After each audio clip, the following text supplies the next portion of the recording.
मुच्यते। पूर्णस्य पूर्णमादाय पूर्णमेवावशिष्यते।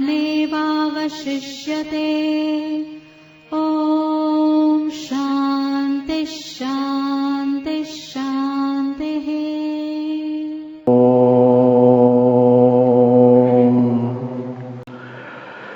भद्रं कर्णेभिः शृणुयाम देवाः। भद्रं पश्येमाक्षभिर्यजत्राः। स्थिरैरङ्गैस्तुष्टुवागुंशस्तनूभिर्व्यसेम देवहितं जदायुः। स्वस्ति न इन्द्रो वृद्धस्रवाः। स्वस्ति नः पूषा विश्ववेदाः। स्वस्ति नस्तार्क्ष्यो अरिष्टनेमिः।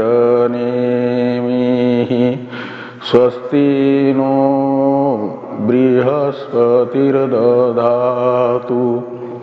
ॐ शान्ति शान्ति शान्तिः। शङ्करं शङ्कराचार्यं केशवं बादरायणं सूत्रभाष्य कृतो वन्दे भगवन्तौ पुनः पुनः। ईश्वरो गुरुरात्मेति मूर्तिभेदविभागिने व्योमवद्व्याप्तदेहाय दक्षिणामूर्तये नमः। ॐ शान्ति शान्ति शान्तिः।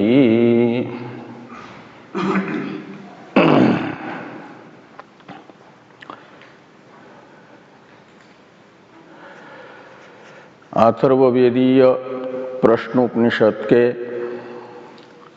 चतुर्थ प्रश्न के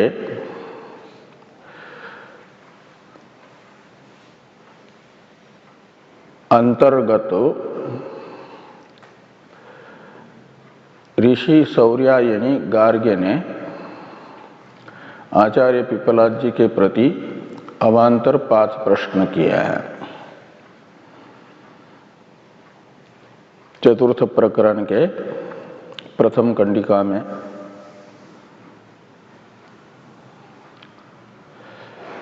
भगवान एतस्मिन् पुरुषे कानि स्वपन्ति से लेकर के कस्मिन्नु सर्वे संप्रतिष्ठिता भवन्ति, इन 5 वाक्यों में अलग अलग 5 अवान्तर प्रश्न है।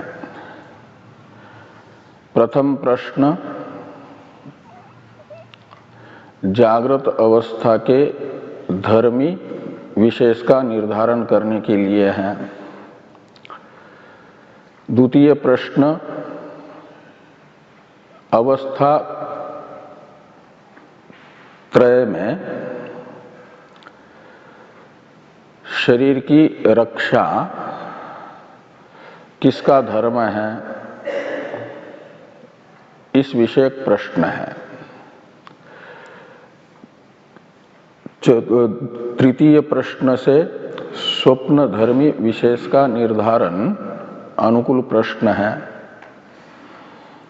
और चतुर्थ प्रश्न है सुषुप्ति धर्मी विशेष का निर्धारण करने के लिए। और पंचम प्रश्न है ये जागृत स्वप्न सुषुप्ति अवस्थाएं धर्म रूपा तथा इनके अवस्थी रूप धर्मी स्थानीय सब जिसमें अध्यस्त हैं, जो इन सब का अधिष्ठान है, उस निर्विशेष अक्षर विषयक पंचम प्रश्न है। इसी प्रकार की इन वाक्यों की व्याख्या प्रथम कंडिका के व्याख्यान रूप भाष्य में भगवान भाष्यकार ने की है।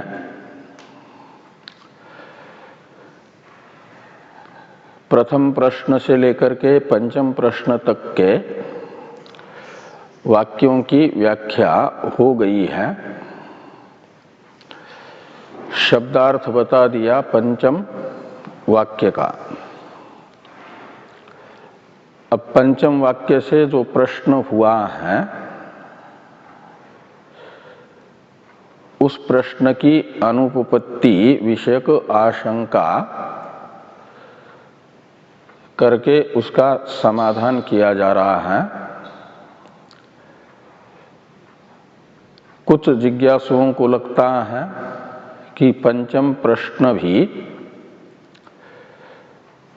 सौसुप्त पुरुष विषयक ही है, न कि तुरीय निर्विशेष चिदानंद विषयक। ऐसा कुछ जिज्ञासु विशेषों को लगता है। उनकी बुद्धि तर्क प्रधान है, इसलिए तर्क के आधार पर ये आशंका कर रहे हैं कि ननु इत्यादि जो भाष्य है यह तर्कशील जिज्ञासु के आशंका को बताने वाला भाष्य है। फिर इसका समाधान आएगा। आशंका का विषय रहेगा कि यह पंचम प्रश्न भी सौसुप्त पुरुष विषयक ही माना जाए, न कि पंचम प्रश्न विषयक, क्या नाम, तुरीय पुरुष विषयक, निर्विशेष ब्रह्म विषयक ये प्रश्न नहीं, अपितु सौसुप्त पुरुष विषयक ही प्रश्न है, ऐसा माना जाए। ये आशंका रहेगी किसकी? तर्क प्रधान जिज्ञासु की। तो इसे देखिए भाष्य को। ननु न्यस्त दात्रादि करणवत स्व व्यापारात उपरतानि पृथक पृथक एव स्वात्मनि अवतिष्ठन्ते इति एतत् युक्तम्। कुतः प्राप्ति सुसुप्त पुरुषाणाम करणानाम कस्मिंचित् एकी भाव गमनाशंकायाः प्रष्टुः। ये यहाँ तक तर्क प्रधान जिज्ञासु की आशंका है। पहले दृष्टांत बताते हैं। तर्क के लिए दृष्टांत की आवश्यकता होती है ना। तो लोक में जैसे गेहूं और धान आदि की फसल काटने के लिए शस्त्र विशेष होता है, उसे संस्कृत में कहा जाता है दात्र, हिंदी में हसिया। तो ये जो हसिया है यह धान गेहूं आदि फसल काटने के लिए साधन है, करण है। तो जब फसल को काटना होता है उस समय काटने वाला अपना करण स्थानीय दात्र उठाता है और उसका उपयोग करता है फसल काटने के लिए। और जब फसल काटना हो जाए पूरी, तो फिर उस दात्र को किसी न किसी सुरक्षित स्थान पर रखता है। तो वह दात्र उस समय जैसे अपने स्वरूप में है, यानी अपने अवयव में है, जिससे बना है उसमें है। लोहे का होता है तो लोहे में ही स्थित है, लोहा ही उसका उपादान कारण है, तो लोहे में संप्रतिष्ठित है ना। और यदि अन्य धातु से बना है तो अन्य अन्य धातु से बना हुआ आदि शब्द से ग्राह्य जो उपकरण है वह जिन जिन धातुओं से बना हुआ है वह धातु रूप अपना अपना जो उपादान कारण है उसमें अवस्थित रहेगा। ये यहाँ पर दृष्टांत है कि दृष्टांत में जब निर्व्यापार करण हो जाता है तो वह अपने उपादान में अवस्थित रहता है, उपादान स्वरूप में रहता है। ये यहाँ पर कहा गया कि न्यस्त दात्रादि करणवत, वती प्रत्यय है दृष्टांत के लिए, तो वत का अर्थ निकलेगा यथा, तो जैसे न्यस्त दात्रादि है का मतलब फसल आदि काट करके किसी स्थान विशेष में रखे गए दात्रादि करण है। काष्ठ छेदन में आदि शब्द से ग्राह्य करण होगा, दात्रादि में जो आदि है ना वो कुल्हाड़ी आदि। तो ये जो भी दात्र और कुठारादि करण हैं उनको रखा गया है किसी स्थान विशेष में, तो उस समय वे कहाँ पर प्रतिष्ठित हैं, तो कहते हैं स्व स्व व्यापारात उपरतानि पृथक पृथक एव स्वात्मनि अवतिष्ठन्ते। यहाँ स्वात्मा शब्द से लेना उनका अपना अपना उपादान कारण। दात्रादि करणों का जो उपादान कारण है उन उपादान कारणों में अवतिष्ठन्ते यानी अवस्थित होते हैं, रहते हैं। एक ही उपादान सभी करणों का नहीं है। किस अवस्था में, तो कहते हैं स्व स्व व्यापारात उपरतानि, जब अपने अपने व्यापारों से उपरत होते हैं उस समय यह सब अलग अलग क्रियाओं के प्रति अलग अलग करण अपने अपने व्यापारों से उपरत होकर के उनका अपना अपना जो पृथक पृथक उपादान कारण है उसमें अवस्थित होते हैं। इति ये इति एतत् इतना दार्ष्टान्त के लिए है। वत का अर्थ हुआ यथा, तो इति एतत् का अर्थ निकलेगा तथा। तो इस दृष्टांत के तरह दार्ष्टान्त में भी कहते हैं कि एतद् युक्तम, क्या कि जो जागृत अवस्था में रूपादि ग्रहण रूप अलग अलग व्यापार के प्रति कारणभूत करणभूत जो चक्षुरादि है, दृष्टा श्रोता मनता, ये तो है प्रमाता जीव, जागृत अवस्था का भोक्ता जो है, वो जागृत अवस्था में उसके सुख दुख का अनुभव रूपी भोग की सिद्धि के लिए तत्तद इंद्रियों से उनके जो अनुकूल प्रतिकूल विषय हैं उनका ग्रहण रूप व्यापार हो रहा है।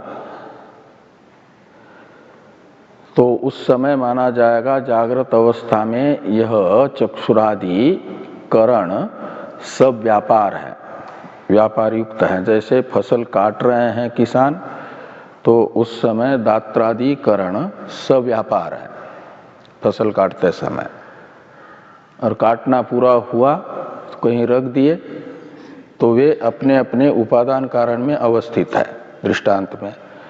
ऐसे दार्ष्टान्त में भी माना जाए कि जागृत अवस्था में प्रारब्ध का फलोपभोग करने के लिए, पुण्यात्मक प्रारब्ध का फलोपभोग कराने के लिए तो अनुकूल विषयों का ग्रहण चक्षुरादि इंद्रिया करेगी।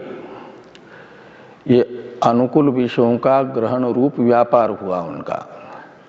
और जब पापात्मक प्रारब्ध फलोन्मुख होगा तो उस समय जिन विषयों के ग्रहण से दुख होना है, दुख की अनुभूति रूप भोग होना है, तो प्रतिकूल विषयों का ग्रहण रूप व्यापार से युक्त रहेगी चक्षुरादि इंद्रिया। ऐसे दृश्य को दिखाएगी जिसको देख करके दुखी होगा पापात्मक प्रारब्ध का फलोपभोग करने वाला उपभोक्ता, दुख का अनुभव करेगा। ऐसे रूपादि विषयों का ग्रहण करेगी, प्रतिकूल विषयों का। और ये अनुकूल प्रतिकूल विषयों का ग्रहण करेगी जागृत अवस्था में चक्षुरादि इंद्रिया प्रारब्ध के अनुसार। और प्रत्येक दिन का जागृत अवस्था का प्रारब्ध अलग अलग होता है, निश्चित होता है। पूरा जीवन जितने दिन रात का है ना, तो उतने दिन का प्रत्येक दिन का प्रारब्ध अलग अलग है। बीच में संधि काल आता है, तो एक दिन का प्रारब्ध समाप्त हो गया तो इंद्रिया फिर उन्हें रूपादि विषयों के ग्रहण में प्रवृत्त करने वाला प्रारब्ध न होने से क्या करेगी, अपने अपने व्यापार से उपरत हो जाएगी। तो माना जाएगा स्व व्यापारात उपरतानी। उस दिन का जब प्रारब्ध पूरा होगा तो अपने अपने व्यापार से उपरत हो जाएगी चक्षुरादि बाह्य इंद्रिया। और फिर वो रहेगी कहाँ, तो स्वात्मनि। तो स्वात्मा उनका, स्वात्मा का अर्थ है उपादान अपना। तो अपना अपना जो उपादान कारण है, चक्षु इंद्रिय का उपादान कारण है अग्नि, अपंचकृत अग्नि का सत्वगुण। अपंचकृत अग्नि के सत्वगुण से चक्षु इंद्रिय बनी है ना। और गंध ग्राहक जो घ्राण है उसका उपादान कारण है अपंचकृत पृथ्वी का सत्वगुण। तो श्रोत्र इंद्रिय का है अपंचकृत आकाश का सत्वगुण। त्वग इंद्रिय का है अपंचकृत वायु का सत्वगुण। और रसन इंद्रिय का है अपंचकृत जल का सत्वगुण। इस प्रकार ये अलग अलग 5 ज्ञानेन्द्रिया अपने अपने जिन उपादान कारणों से प्रकट हुई थी उन उपादान कारणों में अवस्थित हो जाएगी, ऐसा माना जा। और वागादि कर्मेंद्रिया हो जाएगी तत्तद अपंचकृत भूतों के ही रजोगुण रूपी अपने अपने उपादान कारण में अवस्थित। अपंचकृत भूतों का रजोगुण उपादान कारण माना जाता है वागादि इंद्रिय का। और ये इस प्रकार अपने स्वात्मनि यानी सो उपादाने अवतिष्ठन्ते। चक्षुरादि इंद्रियां अपने अपने उपादान कारण में अवस्थित होती हैं। इति एतद युक्तम, ऐसा मानना उचित है। तो जब ये निश्चित हुआ तो कहते हैं ये आशंका ही नहीं होगी कि कुतः प्राप्ति। इस कुतः प्राप्ति इन 2 पदों का अन्वय जाएगा आशंकाया के साथ कि आशंकाया प्राप्ति कुतः, ऐसा अन्वय करिए। कौन सी आशंका की प्राप्ति का पर आक्षेप किया जा रहा है। कुतः शब्द आक्षेपार्थ में है, यानी कुतः यानी कस्मात। और कस्मात का अर्थ आक्षेप होने के कारण अर्थ निकलेगा कि ये शंका ही नहीं बनती। ये कौन कहेंगे? तार्किक, तर्क प्रधान बुद्धि वाले।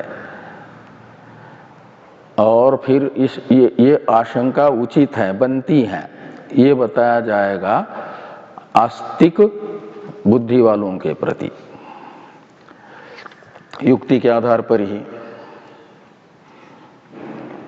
तो कुतः प्राप्ति सुसुप्त पुरुषानाम करणानाम कस्मिंश्चित एकी भाव गमनाशंकायाः प्रष्टु।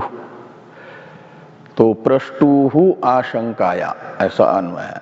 तो प्रष्टा के इस आशंका की प्राप्ति कुतः, यानी कहां से होगी?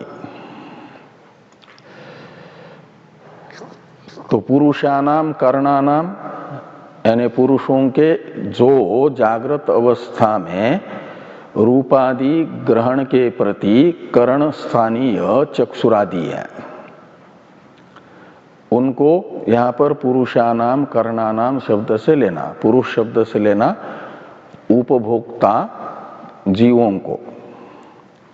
भोक्ता जीव उपाधि भेद से अनेक है ना। कोई जिस एक ही समय में सुखी हो रहा है तो कोई दुखी हो रहा है। इससे निकलता है कि सुख और दुख का अनुभव करने वाला एक ही नहीं है, अलग अलग है। वो उपाधि भेद से भोक्ता अनेक है, कर्ता भी अनेक है। और वो जो उपाधि भेद से भिन्न जागृत अवस्था के अभिमानी जीव हैं, उनको यहाँ पर पुरुष शब्द से लीजिए। पुरुषानाम ये बहुवचन है ना, वो भोक्ता जीवों का परामर्शक है। तो ये जो भोक्ता जीव रूपी पुरुष है, उनके जो करण है भोग के प्रति, वे कौन है? चक्षुरादि।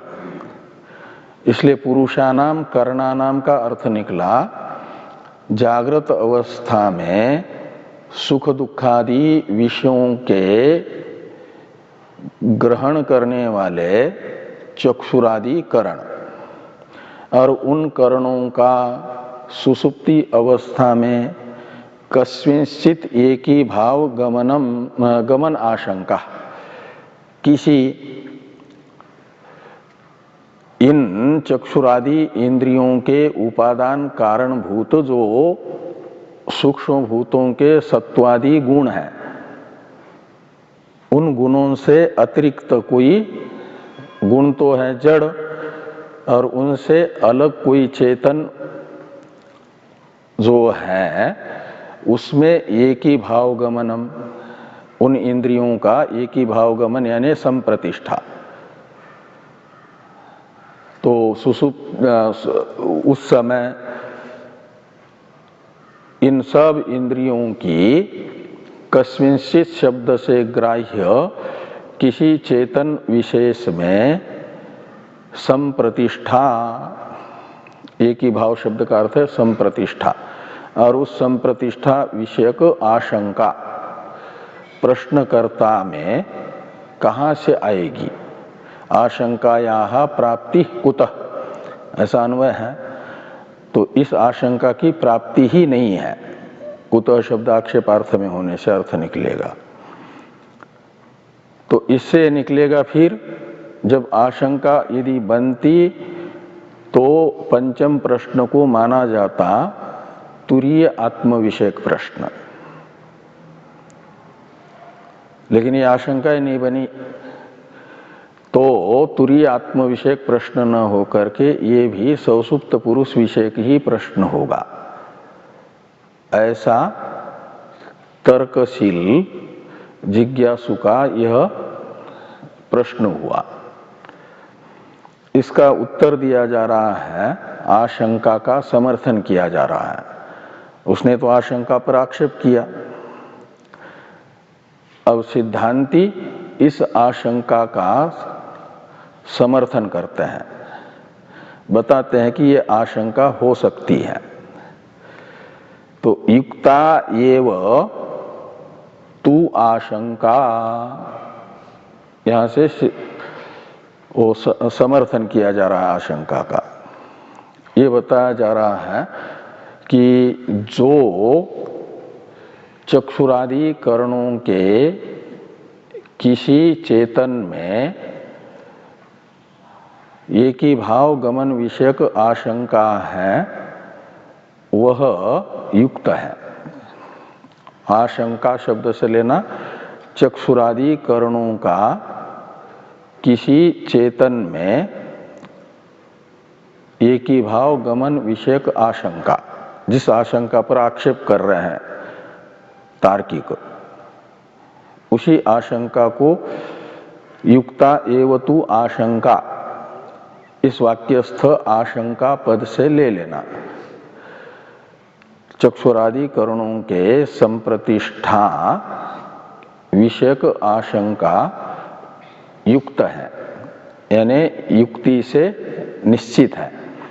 युक्त कहा जाता है युक्ति से सिद्ध अर्थ को, युक्ति युक्त अर्थ को युक्ति युक्त कहा जाता है युक्ति से सिद्ध, सिद्ध यानी निश्चित।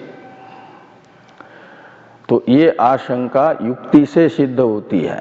तुमने युक्ति से ही आशंका पर आक्षेप किया, आशंका का अभाव बताया, हम युक्ति से ही इस आशंका का अस्तित्व बताते हैं, हो सकती है ऐसा समर्थन करते हैं। कैसे होगी? कहते हैं आशंका के लिए तो जरूरी होता है यदि ये पंचम प्रश्न सिद्धांति के अनुसार चेतन विषयक है तो पहले चेतन का सामान्य ज्ञान होना चाहिए ना, और फिर सामान्य रूप से ज्ञात चेतन के विशेष स्वरूप का निर्धारण करने के लिए ये प्रश्न बन जाएगा, आशंका होगी। तो सामान्य रूप से ज्ञान ही पहले दिखाना पड़ेगा चेतन का, जिसमें इन सब का एक ही भाव दिखाना है। उस चेतन का सामान्य रूप से ज्ञान बताया जा रहा है यतः इत्यादि से पहले, कि यतः संहतानि करणानि स्वाम्यर्थानि परतंत्राणि च जागृत विषये तस्मात् स्वापेपि संहतानां पारतंत्रेण एव कस्मिंश्चित् संगतिर न्याय्या इति तस्मात् आशंका अनुरूप एव प्रश्नो अयम्। ये इससे बताया गया चेतन का सामान्य रूप से ज्ञान, और उस सामान्य रूप से ज्ञात चेतन का विशेष स्वरूप अवधारित करने के लिए, निश्चित करने के लिए ये प्रश्न किया जा रहा है। फिर तो कहते हैं यतः संहतानि करणानि स्वाम्यर्थानि परतंत्राणि च जागृत विषये तस्मात्। तो जागृत अवस्था में ये देखा गया, दृष्टांत, युक्ति के लिए दृष्टांत बताना पड़ता है ना। तो जो करण है चक्षुरादि कार्यकरण, ये कैसे हैं? तो संघात रूप है, समूह रूप है, और समूह रूप होने से, संघात रूप होने से जो भी संघात है उसका व्यापार अपने से अतिरिक्त जो स्वामी है उसके लिए होता है। संघातस्य परार्थत्वात् कहा गया है।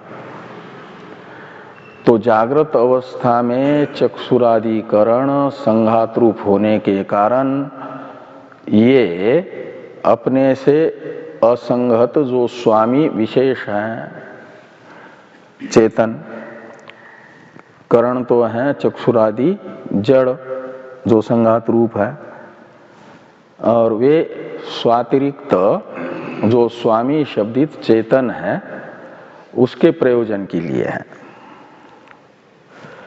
इसलिए स्वाम्य अर्थानी परतंत्रानी च, जागृत विषये ऊपर से जोड़ देना दृष्टानी देखे गए हैं। तो जागृत अवस्था में चक्षुरादिकरण संघात रूप होने के कारण परतंत्र है। वो संघात परतंत्र होता है, पराधीन होता है, दूसरे के लिए प्रवृत्त होता है। ऐसे ही कहते हैं तस्मात् स्वापेपि संहतानां पारतंत्रेण एव कस्मिंश्चित् संगतिर न्याया। तो जागृत में संघात रूप करण जैसे अपने से अतिरिक्त चेतनार्थ है, ऐसे माना जाएगा कि स्वाप में भी यानी सुषुप्ति में भी जो संघात रूप करण है वे स्वाधीन न होकर के परतंत्र ही होंगे, अपने से असंगत किसी चेतन आश्रित ही होंगे, चेतनाधीन ही होंगे। तो स्वापेपि संहतानाम, संहतानाम करणानाम ऐसा जोड़ देना, पारतंत्रेण एव कस्मिंश्चित् संगतिर न्याया। संगति यानी अन्वय, परतंत्र तया ही अन्वय इनका उचित है। कस्मिंश्चित् यानी कस्मिंश्चित् चेतने, तो किसी चेतन में इनका अन्वय उचित है। इस प्रकार इस न्याय से क्या हुआ, इस युक्ति से सुषुप्ति अवस्था में कर्णों में पारतंत्र्य सिद्ध हुआ। इसलिए माना जाएगा कि वे अपने से विलक्षण असंगत जो चेतन है उसके साथ अन्वित है। सुषुप्ति के समय निर्व्यापार अवस्था में वे निर्व्यापार होकर के चेतन में संप्रतिष्ठित होते हैं, एकीभूत होते हैं, चेतन के अधीन होते हैं। ये निश्चित होने से तस्मात् यानी सामान्य रूप से चेतन का निर्धारण इस वाक्य युक्ति से होने के कारण ये तस्मात् का अर्थ निकलेगा। आशंका अनुरूप एव प्रश्नो अयम, तो ये जो प्रश्न होगा कि सुषुप्ति के कस्मिन्नु संप्रतिष्ठिता भवन्ति, यह प्रश्न आशंका के अनुरूप ही है, पंचम प्रश्न। और माना जाएगा ये तुरीय आत्मा का स्वरूप निर्धारित करने के लिए प्रश्न है। इस प्रकार ये पंचम प्रश्न का विषय सौसुप्त पुरुष न होकर के तुरीय पुरुष होगा, ये निश्चित कर लिया। अब आगे वाला वाक्य है भाष्य में, अत्र तु कार्यकरण संघातो यस्मिंश्च प्रलीनः सुषुप्त प्रलय कालयोः तद विशेषम बुभुत्सोः स कोनु स्यात् इति कस्मिन् सर्वे प्रतिष्ठिता भवन्ति इति। तो कस्मिन्नु सर्वे संप्रतिष्ठिता भवन्ति, ये जो प्रश्न है यह प्रश्न किस लिए है? तो युक्ति से सामान्य रूप से ज्ञात जो चेतन है उस चेतन के विशेष को समझने के लिए, निर्धारित करने के लिए, सामान्य रूप से ज्ञात चेतन का विशेष स्वरूप जानना चाहता है जो तद विशेष बुभुत्सु है। बुभुत्सु कहा जाता है जिज्ञासु को। बुध धातु से बुभुत्सु बना, सन प्रत्यय होकर के, और फिर सन को ऊ होकर के बुभुत्सु बना, तो उसका अर्थ निकलेगा बोद्धुम इच्छति इति बुभुत्सु, जानना चाहता है। क्या जानना चाहता है? तो जिज्ञासा का विषय है तद विशेषम, और तद विशेषम में तत् ये सर्वनाम बताता है युक्ति से इंद्रियों के संप्रतिष्ठा का आश्रयभूत जो सामान्य रूप से ज्ञात चेतन है उसका परामर्शक है तत्शब्द। इसलिए तस्य विशेष तद विशेष तम तद विशेषम बुभुत्सो, ऐसा अन्वय करिए। तो सामान्य रूप से ज्ञात चेतन के विशेष स्वरूप को जानने की इच्छा वाला जो है उसका यह प्रश्न है कि स कोनु स्यात्, वह सामान्य चेतन कौन है, यानी उसका विशेष स्वरूप क्या है। ऐसा यह पंचम प्रश्न होगा जिज्ञासु का। उसको इस पंचम प्रश्न को इन शब्दों से मूल कंडिका में रखा गया है कि कस्मिन् सर्वे संप्रतिष्ठिता भवन्ति इति। ये सब वागादि निर्व्यापार होकर के कहाँ रहते हैं, ये प्रश्न किया गया। इस प्रकार ये प्रथम कंडिका का व्याख्यान रूप जो भाष्य है इसका विचार संपन्न हो जाता है। अब द्वितीय कंडिका है, इसका उच्चारण कर लें। द्वितीय कंडिका का अवतरण लिखते हैं भाष्यकार भगवान कि श्रीणु हे गार्ग्य यत् त्वया पृष्टम। ये एक प्रकार से अवतरण है। हे गार्ग्य मूल में संबोधन है ना। आचार्य पिपलाद जी गार्ग्य को संबोधित करके कह रहे हैं। सौर्यायनी गार्ग्य का ये प्रश्न है चौथा, और चौथे एक प्रश्न के अंतर्गत अवान्तर 5 प्रश्न हैं। इन 5 प्रश्नों का उत्तर देंगे आचार्य पिपलाद जी।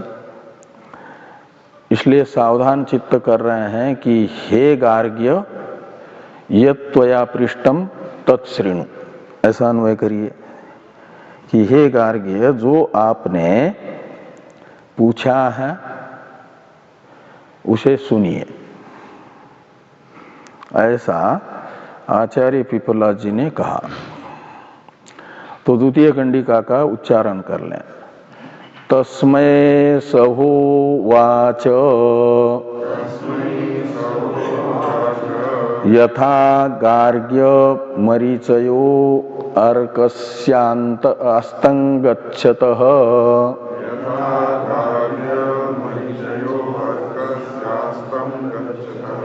सर्वा एतस्मिन् तेजो मंडल एकी भवन्ति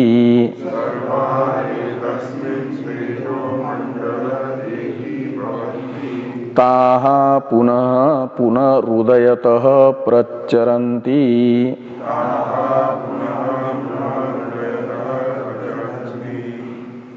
एवं ह वै तत्सर्वं परे देवे मनसि एकी भवति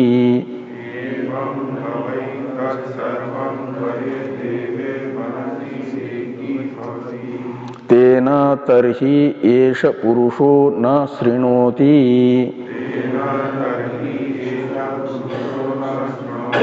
न पश्यति न जिघ्रति न रसयते न स्पृशते नाभिवदते नादत्ते नानंदयते न विसृजते नेयायते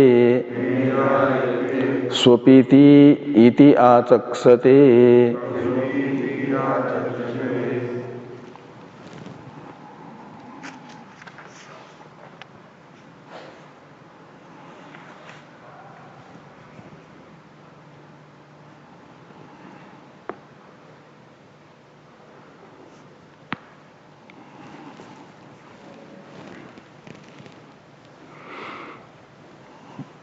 तो तस्मै सहु वाच, तो स ने आचार्य पिपलाद जी का परामर्शक है स शब्द, और तस्मै यह सर्वनाम है प्रश्नकर्ता गार्ग्य जी का परामर्शक। प्रथमांत स शब्द का अर्थ वाचक क्रिया के प्रति कर्ता बनेगा, और ह ये निपात है प्रसिद्ध अर्थक, इसलिए स ह का अर्थ निकलेगा उस समय आध्यात्म जगत में प्रसिद्ध जो भगवान पिपलाद जी हैं, आचार्य पिपलाद जी हैं, ये ह शब्द का अर्थ निकलेगा प्रसिद्ध आचार्य पिपलाद जी ने तस्मै यानी गार्ग्य को कहा। गार्ग्य जी से कहा, क्या कहा कि हे गार्ग्य, ऐसा संबोधित करके कहा कि जो आपने पूछा है उसे सुनिए। ऐसा ऊपर से जोड़ देना, हे गार्ग्य यत् त्वया पृष्टम तत्शृणु, इतना ऊपर से जोड़ दीजिए जो मूल कंडिका में नहीं है। जो आपने अवान्तर 5 प्रश्नों के माध्यम से अर्थ पूछा है उसे सुनिए। तो पहले प्रश्न का उत्तर मैं दे रहा हूं, उसको सुनिए। पहला प्रश्न क्या है? कानी स्वपंती, अस्मिन् पुरुषे कानी स्वपंती, इसका उत्तर दिया जा रहा है। इस शरीर में कौन करण है जो अपने अपने व्यापार से उपरत होते हैं? ये तो शब्दार्थ है, और प्रथम प्रश्न का भावार्थ है कि जागृत अवस्था का धर्मी कौन है, जागृत अवस्था किसका धर्म है, इस प्रश्न का उत्तर दिया जा रहा है। जागृत अवस्था के धर्मी को बताया जा रहा है। इसके लिए पहले उदाहरण बताते हैं कि यथा अस्तंगच्छतः अर्कस्य, अर्कस्य इस षष्ट्यंत का विशेषण है अस्तंगच्छतः। अस्तंगच्छत का अर्थ हो जाएगा अस्त होता हुआ। कौन? अर्क यानी सूर्य। तो अस्त होते हुए सूर्य की मरीचिया यानी किरणें, मरीचि शब्द का अर्थ होता है किरणें। तो अस्त होते हुए सूर्य की किरणें,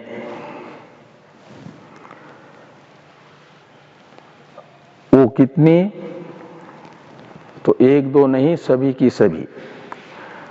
तो इसलिए ये सर्वा, ये प्रथमा बहुवचनांत है, ये विशेषण है मरीचय का। और गच्छतः ये है षष्ठी का एक वचन, और कस्य का विशेषण है ना। ये तस्मिन् तेजो मंडले एकी भवन्ति, एकी भवन्ति का कर्ता है सर्वाः मरीचयः, एकी भवन्ति। तो अस्त होते हुए सूर्य की सभी किरणें ये तस्मिन तेजोमंडले यानी सूर्यमंडल में, तेजोमंडल है सूर्यमंडल, और उसमें एकी भवन्ति, एकीभूत हो जाती है, यानी अविशेषता को प्राप्त होती है, विवेक अनर्ह रहती है। दिन में तो सर्वत्र फैल करके ये पूर्व दिशा की किरणें, ये दक्षिण दिशा की किरणें, ये आग्नेय कोण की किरणें, ये नैऋत्य कोण की किरणें, ये पश्चिम दिशा की किरणें, ऐसा अलग अलग विवेक योग्य रहती है ना। और जब सूर्य अस्त होता है तो उस समय ये सारे अलग अलग प्रतीत होने वाली सूर्य किरणें क्या होती है, चली जाती है सूर्य में, एकीभूत हो जाती है, विवेक अनर्ह हो जाती है, निर्व्यापार रहती है। रात्रि भर तो ऐसा हुआ और दूसरे दिन सूर्योदय होते ही फिर जिसमें एकीभूत हुई थी उसी से अलग हो जाती है, निकलती है। तो उसे कहते हैं कि पुनः पुनः उदयतः प्रचरन्ति, उदयतः पुनः पुनः प्रचरन्ति, चाहे ऐसा अन्वय करिए। कौन? तो ताहा, प्रचरन्ति का भी करता है ताह, और ताहा ये सर्वनाम परामर्शक है सूर्य किरणों का, मरीचियों का। मरीचि शब्द स्त्रीलिंग होने से ताहा ये बहुवचन है। तो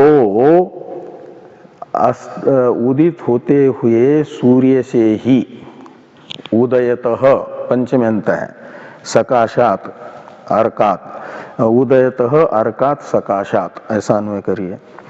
तो उदित होते हुए आदित्य से पुनः पुनः प्रचरन्ति, बार बार फिर निकल आती है और अपने अपने प्रकाश्य का प्रकाशन करती है। तो सूर्य किरणों का व्यापार है अपने अपने प्रकाश्य का प्रकाशन, और ये अपना ये जो व्यापार है स्व प्रकाश्य का प्रकाशन रूप, इससे रहित होकर के अस्त होते हुए सूर्य में एकीभूत होती है।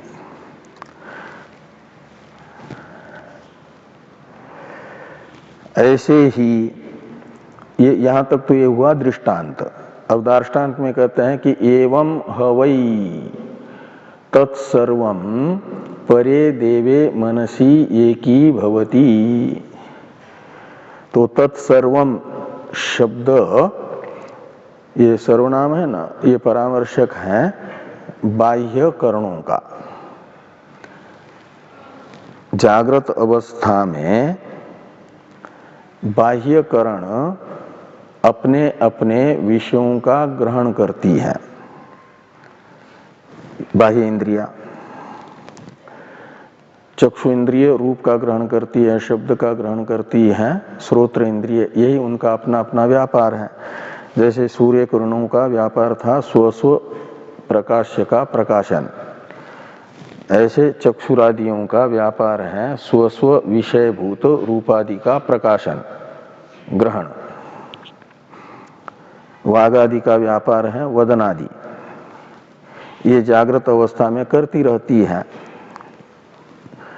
वागादि इंद्रिया ये सब करती है। और जब सोना होता है, जागृत अवस्था का प्रारब्ध शांत हो गया तो सो जाएगी ना, निर्व्यापार हो जाएगी। तो निर्व्यापार हो जाएगी तो तत्सर्वम यानी निर्व्यापार हुआ जो करण समूह है उसे लेना तत्सर्वम शब्द से। वो परे देवे मनसि एकी भवति, तो देव मनसी का विशेषण है देवे। दीव धातु प्रकाश अर्थ में है ना, तो दीप्ति अर्थ में होने से दीप्ति का करण है मन।